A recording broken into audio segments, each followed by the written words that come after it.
I think it's so important that our theology, right, what we believe Mhm. about God, influence our anthropology, what we Right, believe about man. right. And then, of course, those two things come together in our philosophy of education.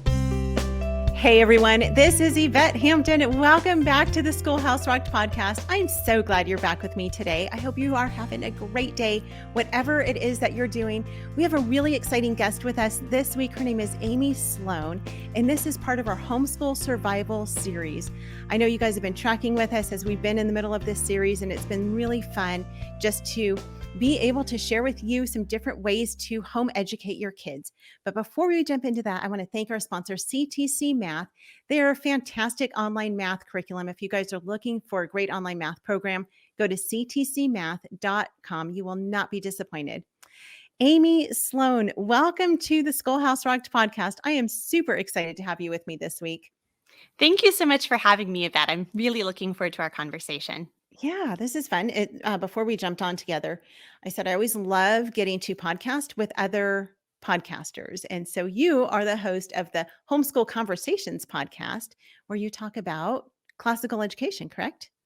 Well, classical, among other things, I love to bring a wide range of educators, homeschool moms, dads, and really explore all the different ways that we can learn from one another. That there's not just one right way to homeschool. Yeah, I love that you say that. And that's part of this series that we're doing is really to show parents that there is not just one right way, that there are so many different options for us as homeschool parents. And I think I learn more and more that, a lot of people are really more eclectic in their approach to homeschooling. And by eclectic, I really mean that for some, classical works most of the time, but maybe they put a little Charlotte Mason in there, or maybe they do a little bit of unschooling, or maybe a little bit of textbook schooling.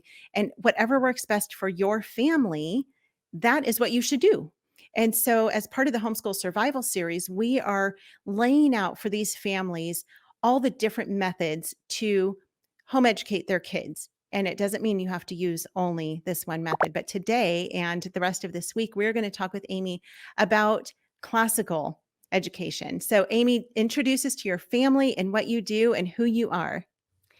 Yeah, so like you said, I am a podcaster, the Homeschool Conversations podcast. I write at humility and doxology.com.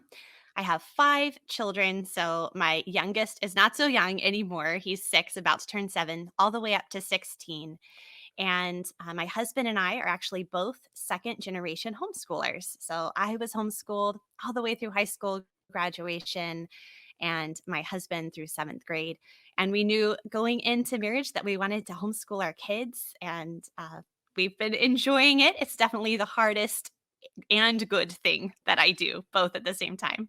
Yeah. Yep. I say that all the time. It is hard to homeschool, but man, it is such a blessing. And anything worth doing is going to be hard, right? Marriage, Yeah. parenting, homeschooling, it's all hard in some ways, but the blessings that come from it are overwhelming. And so we are here to help you parents homeschool. So let's jump into this topic of classical education. Explain to our audience exactly what classical education is, and then we're going to dig a little bit deeper into what that might mean for their family. I am so excited to get to chat about this topic in particular because I think maybe classical education, more than some of the other methods of homeschooling, can be filled with a lot of jargon. And if you aren't familiar with it and you're talking to someone, all of a sudden they're throwing around terms and you have no idea what they're talking about. So it can kind of be off-putting there from the get-go. But I think I'm really fortunate because as a second generation homeschooler, I kind of like to say I was classically educated before it was cool, before, it was sort of a common word that was thrown around a lot, or people had certain preconceived notions about it. And so that really has set me up for the way I approach classical education with my own kids. So, of course, classical makes us think like the classics, the ancients. And we're like, oh, that seems a little snooty, but okay. But what those men in ancient times really focused on when it came to education was thinking about the whole person. So it wasn't about filling people's minds with a bunch of facts and knowledge. It was really about growing virtue, thinking about what it meant to be a good human. Now, of course, as a Christian, I have no desire to raise, smart pagans. Right. So you might think, well, what does that have to do as a Christian homeschooler? What does that have to do with our approach to education? Well, the early church took these ideas, and really, as you see the history of the church from the beginning out through the Middle Ages and beyond, they took this idea and said, well, this really is what the Bible teaches us about raising our children in the discipline and nurture of the Lord. And that term there is that paideia. So it's this idea of enculturation, or like fitting our children into this culture. Now, for the Greeks, they wanted to raise good Greeks. But for the Christian, we want to raise men and women who love the Lord their God Mhm. and who love their neighbor. So if we kind of take a step back and think big picture, really what Christian classical education, I should say, because I kind of do like to differentiate it a Sure. little bit. With Christian classical education, we really are thinking about the whole person. We're not wanting to just raise kids who can rattle off a bunch of information, impress people with a book list, but we're thinking we want them to believe what is true, to love the things that are good, and to desire the things that are lovely, to really to be raised in virtue and to be good humans as they grow into adulthood who love God and love their neighbor. Yeah. Love it. So it is, as you talk about the difference between Christian classical, what would you see on the other side of it? I mean, is there even a secular classical? What would that look like? Yeah, that's a good question. And actually, there has been kind of this resurgence of ideas about classical education, liberal arts education, the humanities, these terms we kind of hear thrown around. And so there actually is kind of a resurgence of people who are secular educators who don't come from a Christian background, but who are trying to use those same ideas that have worked for education. This is the really the traditional way of education set aside against, a modern progressive idea of education. And I think one of the problems with that is they can ask a lot of really good questions like, what makes a good man? How do we pursue virtue? Right. But apart from Christ, you're going to have incomplete answers. Right. So not that those, educators aren't doing good work. But as a believer, I find that insufficient. I don't want to just raise someone who thinks they're good. I want them to see Christ as the good man, to repent Right. and to be humble there, and then to seek to follow him. Yeah. It's interesting because it seems like when the world looks at goodness and they look at kindness and they look at the whole person of being a good person, most people, of course, will say, especially if they're not a follower of Christ, they'll say, I'm a good person. And what they mean by that is, I do good things, I give to charities, or I feed the homeless, or I'm nice to people. But they're not looking at it in the sense of how am I serving Christ in his kingdom? Right. Right. And so that is, as I'm hearing you speak, that is really where I would see that line drawn of either you're being a good person, trying to become a good person to please yourself and to look good to others, or you're doing it to please the Lord only. Yeah, I think it's so important that our theology, right, what we believe Mhm. about God, influence our anthropology, what we Right. believe about man. Right. And then, of course, those two things come together in our philosophy of education. So if you have a poor foundation, it's going to lead to some problems in your Right. educational approach too. Yeah. Yep. I can see that. Let's take a quick break. We'll be right back. What we do at IEW is break through the noise of the grammar and the writing prompts, and we say, this is what you do, step by step. And I've witnessed it over and over again, both watching Andrew teach and hearing from parents, this is the best writing program. We've made it so easy and made it really affordable. So any mom can teach writing to their children using our course, and we guarantee it. To try 3 weeks of free lessons, visit IEW.com. We are back with Amy Sloan. Um, You mentioned in the first half that you had been educated at home growing up, and that you were doing classical before classical was cool, before it Yeah. was all the cool kids are doing it. And whether that is through homeschooling or attending a classical school, I know that those are, just springing up all over the place, all over the nation. What was it about classical education that your mom liked, even though she didn't have that term maybe for it? What did that look like for you as a child? So I'm so thankful for the home education that I received. What it looked like in my family of origin, which definitely is influencing the way I educate my own children, is a diet rich in good books. So, Mm. very few textbooks, lots and lots of wonderful literature. Seeing how the subjects related to one another, and then how all of those subjects, what that taught us about God and His work, and how we were to think Christianly about the world. So that, I think, primarily is something that I really look back on fondly, not seeing separate subject boxes that were somehow distinct from one another. Like you would Yeah, open one book and be like, okay, now close the history. It's time to, study literature, but to see right. how everything was connected. When I was in high school is when there were a lot of new books that were being written, and there was sort of this new interest about classical education. And I remember reading them as a teenager. And of course, I don't know, maybe this was just because I was extra sinful, but I was like, oh, wow, wow, my mother has really fallen short. And this idea, like, I'm going to do things so differently with my children.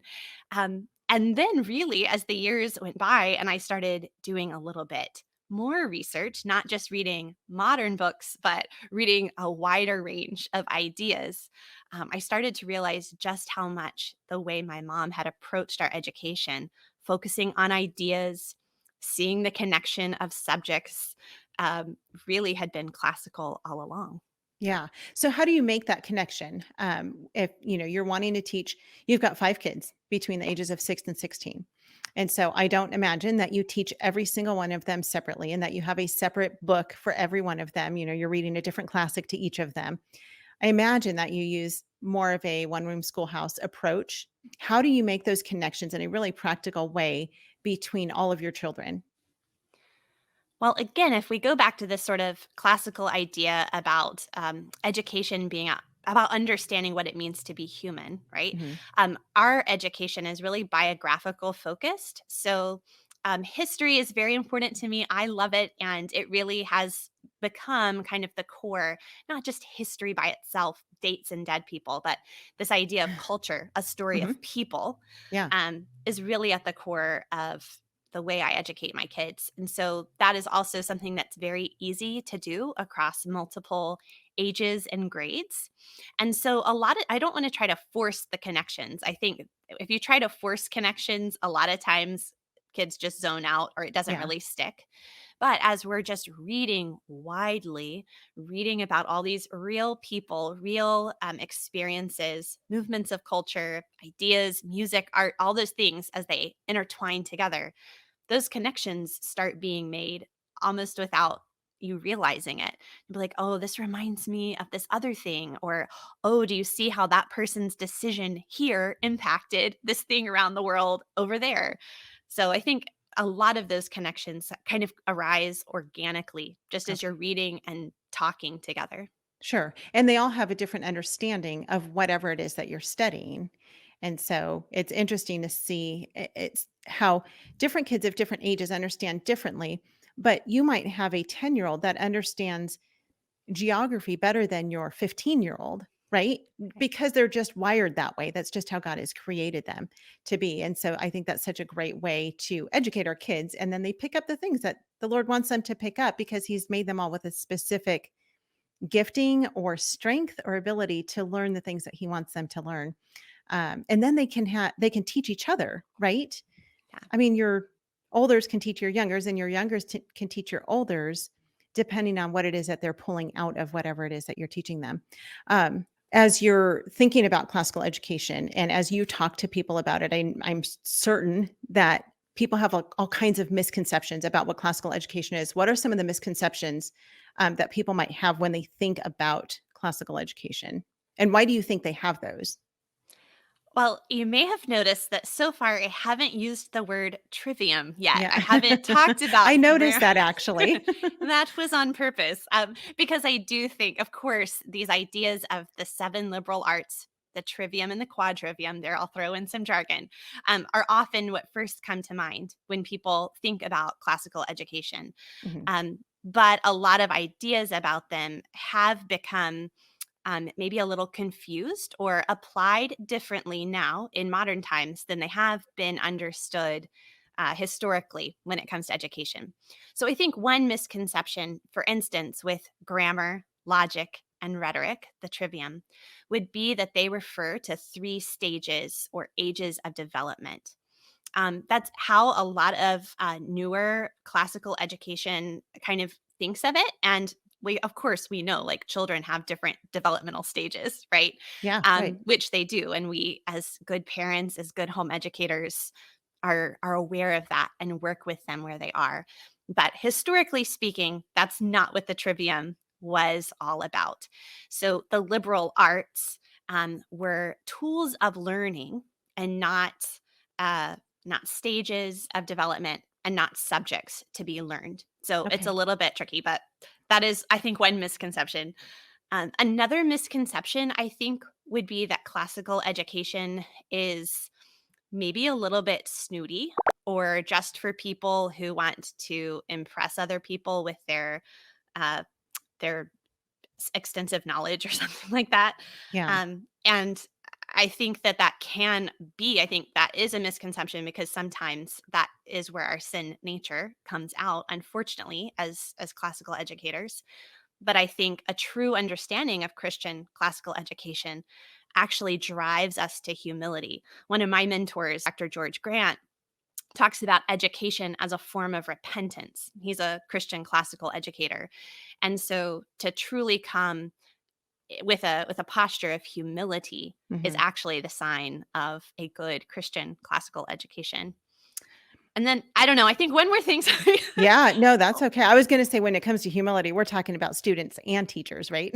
Exactly, exactly. In fact, if a teacher comes in and is like trying to press down their students, in our case, our children, like Yeah, you've got to be humble, and yet we are modeling for them an arrogant attitude yeah. towards the subject matter that we're learning or towards other people who maybe are approaching it differently than we are, or oh horrors, homeschooling differently than we do. Our children are going to pick up on that, and we as parents need to model repentance first of all. Yeah, yeah, for sure. And then I totally interrupted you. You were Oh, gonna that's say okay. something else. I just get excited about these Yeah, things and just keep going. yeah. But this is one I think that is really important to address because another kind of misconception might be that classical education is just concerned about Western European culture and that we're not really concerned about the rest of the world. And again, a misconception, perhaps because that has been misapplied in Mhm. the past. Um, I hope later on to share some book titles, but one I'll just Yep. mention here is The Liberal Arts Tradition by Kevin Clark and Robbie Jane. And one of the things I loved about this book is they talked about the growing classical Christian education movement in China and Oh, wow. how these I mean, I'm getting goosebumps just thinking about it. And you might think, well, what are they connecting to? If this is about, dead Europeans from a long time ago, like what is it about Christian classical education that appeals to them? Well, remember, as Christian classical educators, our idea of passing on culture is not just the culture of our country, although we are, citizens who love our country. And of course, that's part of it. But we're concerned primarily with the culture of the church. Yeah, That's our family. Our citizenship is in heaven. And so we are family with these people all around the world. And so, actually, I think that this idea of what it means to be human, this idea of learning from the past, coming with a posture of humility, that is outside cultural bounds. Ideas about wanting to understand truth, to gain wisdom, the fear of the Lord, to yeah, love things that are lovely, whether it's art or music or architecture, that doesn't have anything to do with Western culture per se as yeah, culture, that you can find that all where God has created image bearers. Yeah. And so that's something that's important as I educate my kids. Like, I really try to include um, a broader view within our classical education. That's awesome. All right, we are going to be back on Wednesday and we're going to continue talking about classical education, what it is, what it might look like in your home. Amy's going to actually give us some really practical tips on how you can implement classical education into your home. Amy, where can people find out more about you again? You can find me at humilityanddoxology.com and find Homeschool Conversations with Humility and Doxology wherever you get your podcasts. Sounds great. We'll put those links in the show notes. If you guys have not yet left a review for this podcast, we would love it if you would do that. Thank you for those of you who have done that already. It is such a blessing to us, and it really does help to get the word out. You know, right, Amy, as a podcaster, those reviews are huge. They are so helpful because when people are searching for homeschool podcasts, we need these podcasts to come up to the front where they're seeing, okay, this is where the encouragement is. This is where truth is being told. So make sure that you are doing that. Thank you for those who have. Have a great rest of your day, and we will see you guys back here on Wednesday. Bye.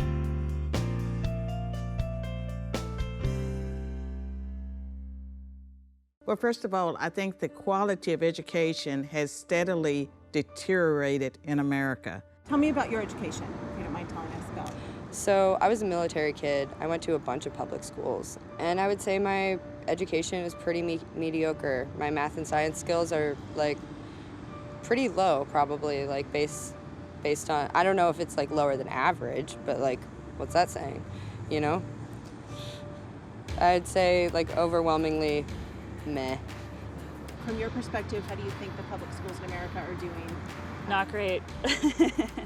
I think mostly public schools about indoctrination right now. I know that standardization, the increase in that, has caused a lot of teachers to sort of lose their passion.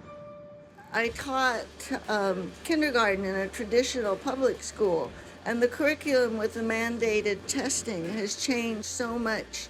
There's really no time for play, socialization. It's just like numbers, alphabet, words, phonics. I have been in situations where parents are trying to help third graders with their homework, and they can't do it because it doesn't make sense. We find that the student will say, well, if I don't do it, the way my teacher said, then it doesn't matter if I had the right answer. Right. It's wrong. We grow up in a system, typically, that we think that we need somebody up at a blackboard writing it down and us taking, like there's a standard protocol to learning. And I think that that's stifling. It certainly stifled me when I was in school. I, for one, was a child who was pretty much always just painfully bored in school. I just remember most of school was about how to survive this excruciating boredom and staying in one spot, and you couldn't work ahead, you couldn't do anything other than what everybody else was doing. For me, real life started when school ended. I did not enjoy learning, and I was dissuaded from writing because I was told I was math and science, and I did love math and science, and now I'm an author. Mm-hmm. So go figure. So what do you think the solution is?